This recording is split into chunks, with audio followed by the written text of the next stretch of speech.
no tuvo una inversión de más de 40,000 pesos que se pagó más o menos como a los 2 años. Porque obviamente en un restaurante estás generando ingresos diarios. Y en el caso del biodigestor con excremento, ¿qué cantidad de excremento y agua se necesita para generar cierta cantidad de gas en el biodigestor? Bueno, la cantidad que tú requieres es, por ejemplo, la cantidad que tú generas de gas la puedes medir por kilogramos. Pensemos que utilizas 1 kilogramo de excremento, agregas más o menos una cubeta de agua para que este se humedezca, y la cantidad de gas que puedes utilizar, producir a través de esto, pudiera ser suficiente para un día. Pero como te digo, es estarlo alimentando constantemente, ¿no? ¿En qué tiempo se obtiene? Entonces, por cada kilogramo va a ser dependiendo de... Es decir, que cada cuánto se obtiene el gas lo puedes obtener diario. Sí. Porque de hecho no lo ocupas todo. Lo que se acumula no se pierde. Estas cámaras son selladas, son anaeróbicas, es decir, condiciones de cero oxígeno. Y eso hace que el gas se conserve. ¿Y se puede utilizar para generar energía? También se puede producir energía eléctrica, solamente habrá que transformarla. Bueno, en cuestión de comercializarlo, nuestra idea es hacer un biodigestor y envasarlo en un tanque y venderlo como actualmente el gas LP. ¿Eso puede ser posible? Claro que sí, solo se tiene que tener la tecnología disponible. En estos casos, el detalle aquí es que las primeras inversiones pueden ser fuertes. Recordemos que hacer ciencia es muy caro y cuando algo no se tiene accesible todavía, como cualquier otro producto en el mercado, cuesta pues lo doble, porque a veces hay que hacer investigación, más toda la tecnología que hay que utilizar. Pero de que es posible, es posible. ¿Y por qué, en su opinión, por qué cree que no se ha implementado? Bueno, pues ahí hay muchos aspectos, entre ellos hay aspectos políticos y también aspectos económicos de empresas que obviamente no permitirían de alguna manera que haya una competencia directa.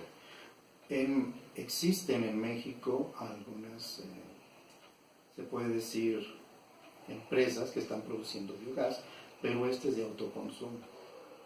Es decir, que ahorita podemos producir gas de autoconsumo. Un ejemplo es el caso de los boilers solares. Estos no eran muy comunes, hoy día ya son muy generales, en cualquier lado los puedes ver. Aún así podemos decir que no están a un precio accesible para muchas familias. Pero si estuvieran accesibles para muchas familias, ¿acaso no lo cambiarías por un boiler solar en vez de estar gastando gas? Solamente piensa en los beneficios. No tendrías que quemar el gas para generar calor y calentar el agua, sino que estarías aprovechando el sol. Y eso te ahorraría bastante. Tan solo en gastar gas, no solamente previenes la contaminación, sino imagínate todos los ahorros de una familia. Una familia de 3 gentes o de 4 gentes. ¿Cuánto gas no se ahorraría al calentar el agua con un boiler solar? Y lo mismo pasaría con un biodigestor en casa. Si tuviéramos un biodigestor o compráramos biogás, esto nos ahorraría mucho dinero porque es mucho más barato. No solamente aprovecharíamos reciclar la basura orgánica o los desechos de uno mismo, sino que además estaríamos generando un subproducto que pudiera ser fertilizantes orgánicos. Bueno, ya hablando de legislaciones, ¿ante qué dependencia se debería recurrir? ¿Para hacer qué? Envasarlo en un tanque. ¿Es posible o...? No sé, bueno, ahí entra todo un protocolo en el cual pues tienes que solicitar permisos. Primero que nada, demostrar que lo que estás produciendo es inocuo, es decir, que no dañe a otras personas o a terceros.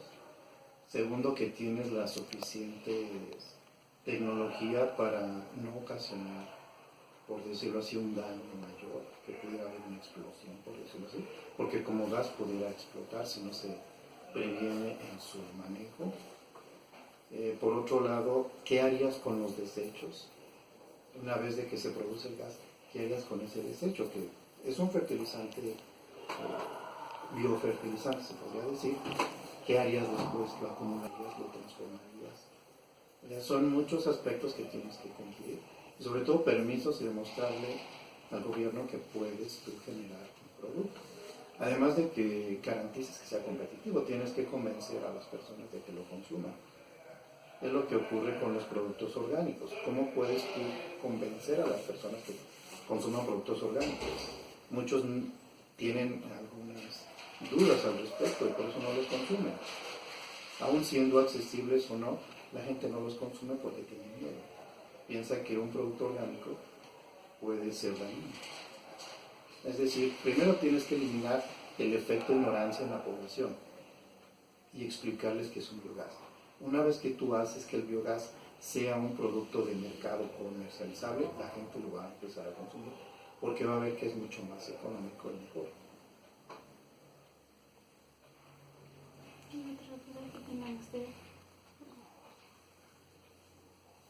Bueno, por ejemplo, dijo que hay que pedir permiso para el gobierno, bueno, con el gobierno, ¿no? Para crear el gas. Pero se supone que ahorita ya hay programas o algo así para el apoyo a la ecología. Bueno, no es tanto pedir permiso para formar el gas o crear el gas, es más bien para comercializarlo. Ajá, pero se supone que hay apoyos para eso, ¿no? Para la ecología y todo. Sí, pero como te repito, quienes ahorita producen su biogás son empresas, por ejemplo, ¿qué empresas producen ahorita biogás en México? Aquellos que tienen ranchos y cuyos desechos orgánicos no saben qué hacer con ellos, entonces han construido biodigestores, ahí los echan y el subproducto, que en este caso sería ya las heces procesadas, las utilizan como biofertilizante y el biogás lo utilizan para la misma empresa o para alimentar poblaciones cercanas. Hay muchos casos en el trabajo de investigación que ustedes revisaron, seguramente ahí se hace mención de qué lugares se acudió a hacer una entrevista para conocer cómo se produce el biogás y qué hacen con el producto. Obviamente no lo pueden comercializar porque recuerden que para que un producto sea comercializable tiene que pasar por una serie de normas. Pero una de las más importantes es la inocuidad, demostrar que el biogás es inocuo con respecto a otros gases. Y el problema aquí nuevamente es la competencia.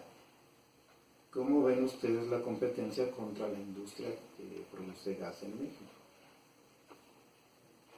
Entonces, ¿cómo pueden ustedes competir y demostrar que el biogás es mejor que el gas LP? ¿Cómo pueden hacerlo? ¿Cómo pueden demostrar que un carro o un automóvil híbrido es mucho mejor que un automóvil estándar? O sea, sí existen, pero el problema es que esas tecnologías son muy caras. Y son muy caras porque posiblemente haya por ahí algún interés de mercado. Porque no vivimos en una competencia completamente libre. Existen monopolios, y mientras haya monopolios, no podemos abrir el mercado. Hay que, por ejemplo, en economía una de las cosas que se busca es eliminar esos monopolios, porque los monopolios crean distorsiones en los precios del mercado. La gente tiene que pagar altos precios por un producto que, si hubiera competencia, podríamos escoger.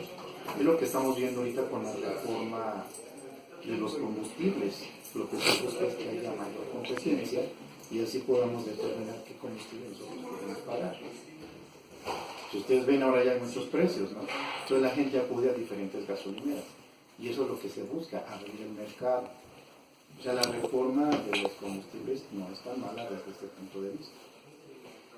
Y eso va a permitir que en el futuro posiblemente tengamos biogás. En otros países el biogás ya es un hecho. Por ejemplo, en Holanda, ellos tienen industrias que se dedican a producir puro biogás y ese se lleva directamente a las casas. Entonces imagínense el gran ahorro de no tener que utilizar fósiles como el petróleo. Pues sí, son muchos beneficios, pero el detalle aquí es cómo convencemos a las autoridades, a los empresarios, a que necesitamos hacer el cambio para el beneficio de nuestra sociedad, de nuestra propia salud y de nuestro propio vida. Imagínense toda la contaminación que se previene. Son muchos los beneficios, pero ¿por qué no se ha generalizado? Bueno, porque hay otros aspectos que no podemos manejar así. Si no, por cualquier cosa que hubiese en el mercado, nosotros pudiéramos protestar. Pero no es posible tener una sociedad que se la pase protestando. Tenemos que ver la manera en cómo podemos trabajar para, de alguna manera, generar ese conocimiento. Yo creo que la primera barrera es eliminar la ignorancia. Y ya una vez que eliminemos la ignorancia, podemos entonces trabajar con estos problemas. Es decir, que la gente conozca qué es el biogás, cómo se puede producir, cómo se puede beneficiar. Hay casas que no están conectadas a la fuente de drenaje, que ellos tienen una fosa séptica. Si esa fosa séptica estuviera adaptada para producir su propio biogás, sería una casa autosuficiente como las que tienen allá en la UNAM. Ellos producen su electricidad por medio de paneles solares, producen su biogás utilizando biodigestores, entonces no necesitan conexiones especiales. Sería una casa autosustentable. Si todos tuviéramos una casa autosustentable, pues no tendríamos que estar gastando en buscar el gas, en comprar energía eléctrica, muchas cosas. ¿Por qué no se ha hecho así? Pues porque es muy caro. ¿No creen que sería mejor? Sí, sí, claro. Pues sí, ¿no? Tiene muchos beneficios, imagínense. Se tiene que estar dependiendo de una industria que está generando contaminación para producir un producto, nosotros podríamos producir los nuestros. Pero también hay regulaciones, porque hasta para producir orgánicos necesitamos regulaciones, de lo contrario podríamos generar una contaminación extra. O sea, no nada más es decir voy a producir algo sin tomar en cuenta todos los lineamientos que se deben de seguir. La gente antes tenía frutales en sus casas, pero ¿qué ocurrió? Que muchos tenían plagas que estaban ocasionando daños a los que producen en grandes cantidades. Entonces, como no hay un control de esas plagas, se sale de control y tarde o temprano lo que antes parecía ser muy bueno, dejó de serlo. Por eso les digo que las regulaciones son muy importantes. Y eso es nada más aprendiendo cómo hacerlas.